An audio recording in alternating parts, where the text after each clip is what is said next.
இன்றைக்கி பார்த்தீங்க அப்படின்னா ஒரு லானூல்ஸ் மேட்ச் போகலாம் அப்படின்னு சொல்லிட்டு போயிட்டேன். ஃபஸ்ட்டு மேட்ச் என்னாச்சு அப்படின்னா MP40 கொண்டு அழுத்த போகலான்னு பார்த்தா அவன் நம்மளை ஈஸியாக முடிச்சுக்கிட்டான். அந்த இடத்துல என்னாச்சுன்னா என் ஃப்ரெண்டாக அடிப்பான்னு பார்த்தா அவனும் அடிக்கலை, அவனுமே டெத் ஆகிட்டான். இப்போ என்னாச்சு அப்படின்னா செகண்ட் ரவுண்டு ஸ்டார்ட் ஆகுது. இந்த மேட்ச்சில் எப்படியாவது அவனை அடிச்சிடணும்டா அப்படின்ற கான்ஃபிடென்ட்டோடு போகலான்னு சொல்லி பார்த்தேன். ப்ரிப்பரேஷன்லாம் பயங்கரமாக தான் இருக்கும். குளோவால் போடுறது என்ன அப்படி இப்படின்னு ஸ்டார்ட் ஆகும். பெரிய சாதிக்கிற மாதிரி கான்ஃபிடென்ட்டோடு தான் போனேன். அங்கே என்னாச்சுன்னா ஸ்டார்டிங்லேயே தம்பி நீ எல்லாம் ஒன்றும் பண்ண முடியாது அப்படின்ற பேரில் படுக்க போட்டாங்க அடித்து. 2வது மேட்சும் அதே மாதிரி ஆகிட்டு, சரி 2 மேட்ச் போனால் என்ன, 3வது மேட்ச் நம்ம அடித்து இனிமேல் கம்பேக் கொடுக்கலாம் அப்படின்ற தாட்டில் தான் இருந்தேன். பட் என்ன ஆகுதுன்னா நீங்களே பாருங்கள் 3வது ரவுண்டு என்ன ஆக போகுது அப்படின்னு சொல்லிட்டு. 3வது ரவுண்டில் சரி நம்ம என்ன கண் தான் வரப்போகுது அப்படின்னு நினச்சேன். அந்த சரி நம்ம வந்து இந்த மேட்ச்சு இந்த கண்ணுக்கு பேர் மறந்து போச்சு, ஏதோ AC80 மாதிரி இருக்குது, அந்த கன்னில் நம்ம அடிப்போம் அப்படின்னு சொல்லிட்டு போகிறேன். சரி இந்த மேட்ச் நம்ம நல்லா அந்த கன்ஸ் நான் ஆடியிருக்கேன் முன்னாடியே, நல்லா தான் அடிப்பேன் அப்படின்ற தாட் இருந்துச்சு. பட் என்ன அப்படின்னா இப்போ அது வந்துட்டு அவன் அந்த கன்லேயும் நம்மளை அடிச்சிருவான். நம்ம வந்து அந்தளவுக்கு பிளேயர் கிடையாது. அவன் தான் என்னை அடிப்பான்னு நினச்சி பார்த்தா என் பின்னாடி இவன் வந்து இவனை அடிச்சிருவான். சரி அந்த கிளச்சு ரைட்டரா என்னடா 3க்கு முட்டை இருக்குது, நம்ம வாழ்க்கையே இப்படி போயிட்டே இருக்கே அப்படின்னு நினச்சி சரி இப்போவும் நம்ம வந்து அந்த விடாமுயற்சியை விட்டுறக்கூடாது அப்படின்ற தாட்டில் அப்படியே போயிட்டுருப்போம் கேட்டுக்க. இப்போ என்ன ஆகுதுன்னா சரி இந்த மேட்சாவது எப்படியாவது ஒரு வின்னாக அடிக்க மாட்டோமா அப்படின்ற, ஆனால் ஜெயிப்போம் அப்படின்ற ஒரு கான்ஃபிடென்ட் எங்களுக்குள்ளே இருந்துச்சு. பட் இப்போ அதனாலே நான் கணித்தேன் இங்கோடு கண்டிப்பாக ஒருத்தன் வருவான் அப்படின்னு, நம்ம அவனை போடலாம் அப்படின்னு வெயிட் பண்ணிருப்பேன். அதே மாதிரி வருவான். நம்ம தான் அவன் வருவான்னு சொல்லிட்டு முதல்லே கணிச்சிக்கிட்டோமே, அதனால் அவனை அப்போவே அடித்து ஹெட் ஷாட்டில் மண்டையிலே படுக்க போட்டோம். அந்த இடத்துல இப்போ அங்கே ஒருத்தன் தான் இருக்கான். இந்த மேட்சை எப்படியா ஜெயிக்கணும் அப்படின்ற தாட்டில் பார்த்தா திடீர்னு சும்மா ரேண்டமாக அடிப்பேன், ஃப்ளூக்கில் ஹெட் ஷாட் விழுந்துச்சு. ரைட்டரா அப்படின்னு சொல்லிட்டு குளோவலாக சுற்றி நானே போட்டுப்பேன், இதோ பெரிய பிளேயர் மாதிரி. ஆனால் ஒன்றுக்கும் லாயக்கில்லைன்னு எங்களுக்கு தான் தெரியும். என்னாச்சுன்னா அடுத்த ரவுண்டு ஆரம்பிக்குது.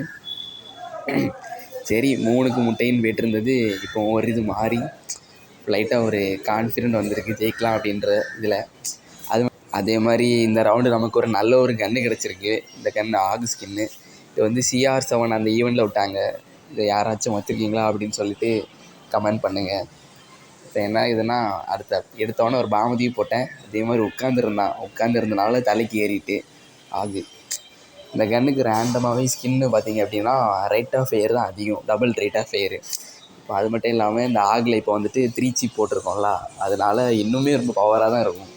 அதனால் இந்தளவுக்கு ரொம்ப அடிக்கும். இப்போ வந்து 1v1 தான், நம்ம டீம்மேட்டும் இல்லை, நம்ம மட்டும் தான் இங்கே இருக்கோம். அதுக்குள்ள அவன் அடிச்சிரும், இப்படி நேராக போயிட்டே இருக்கும். இது மாதிரி இவன் நம்ம பார்க்காம இருப்பான், கரெக்டாக பார்த்து அவனே ஏம் பண்ணி அடிச்சிருது. அப்புறம் சும்மா 4-5 குளோவால் அப்படியே ரஷ் பண்ணி போடுறது. அதுக்கப்புறம் அடுத்த ரவுண்டு ஸ்டார்ட் ஆகிடுது. இப்போ 3க்கு முட்டை அப்படின்னு இருந்தது அப்படியே மாறி 3க்கு 2 அப்படின்னு மாறி இருக்குது. இது அப்படியே கொண்டு போய் அடிக்க ட்ரை பண்ணணும். அதே மாதிரி அவன் போன மேட்ச் எங்கே உட்காந்துருந்தானோ அதே மாதிரி தான் இந்த மேட்ச்சும் உட்காந்துருப்பான். அதே மாதிரி பாம்பு விட்ருவோம் கரெக்டாக. அது பிறகு திரும்பவும் அதே மாதிரி தான் வருவான். இந்த பக்கம் ஒருத்தன் வருவான். அங்கே பார்த்தா நான் என்னாச்சுன்னா திடீர்னு யாரோ கூப்பிட்டாவ அப்படின்னு சொல்லிட்டு நான் அங்கே பார்த்துருந்தேன்னா இது இங்கே டெத்தாயிரும்.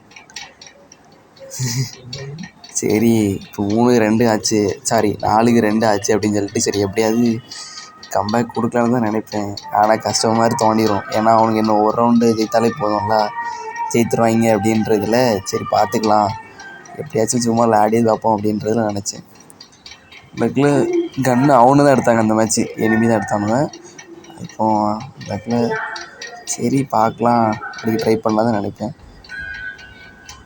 அதே மாதிரி ஒருத்தன் அங்கே போவானா, அதை நான் முதல்லே பார்த்துருவேன் அவன் போவானா அப்படின்னு சொல்லிட்டு.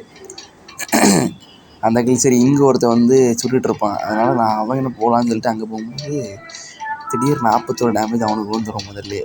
40 அந்த 150 கொடுத்துருவோன்னா ஷார்ட் கன் வச்சு சும்மா தான் அடிப்பேன். அது இந்த அளவுக்கு ரேஞ்சு போகும் நான் நினைக்கவே இல்லை.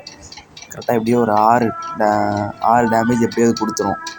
அதனால் 150 ப்ளஸ் அங்கே இந்த பாம்பு 42 இப்போ பார்த்தாலும் 6 2 லைஃப் பேலன்ஸாக இருக்கும். எப்படி குறைஞ்சி தெரில, ஒரு வேளை அந்த பாம்போட எஃபெக்டில் கம்மியாக இருக்கும்னு நினைக்கிறேன்.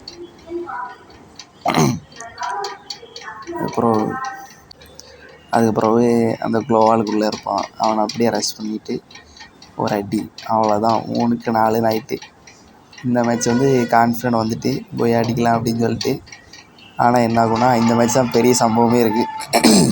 இப்படி நினச்சே பார்க்கல இந்த மாதிரி ஆகும் அப்படின்னு சொல்லிட்டு. ஆனால் இந்த மேட்ச்சோட பாருங்கள், இந்த மேட்ச்சை நம்ம போன மேட்ச் எப்படி விளாண்டோமோ அதே மாதிரி விளையாடி ரஷ் பண்ணிடலாம் அப்படின்னு தான் நினச்சேன். ஆனால் இந்த மேட்ச் அந்த மாதிரி நடக்காது. அதே மாதிரி தான் அவன் மேலே போவான். சரி நம்மளும் பின்னாடியே போவோம்னு பார்த்தா அவன் என்னை பார்த்துருவான். முதல்ல 150 கொடுக்க ட்ரை பண்ண மிஸ் ஆயிரும். திரும்ப கொடுத்தேன், அவன் அடிச்சிடுவான். சரி நான் டெத்து இவனாச்சும் ஒருத்தன் இருக்கான் 1v1 அடிப்பான்னு பார்த்தா அவன் ஈஸியாக அடித்து படுக்க போட்டுருவான் பாருங்கள். ஆனால் அம்புக்குறி காமிச்சு அப்படின்ற பேரில் அவன் அங்கே போவான். ஆனால் என்ன ஆகும்னா அடிச்சிட்டான்.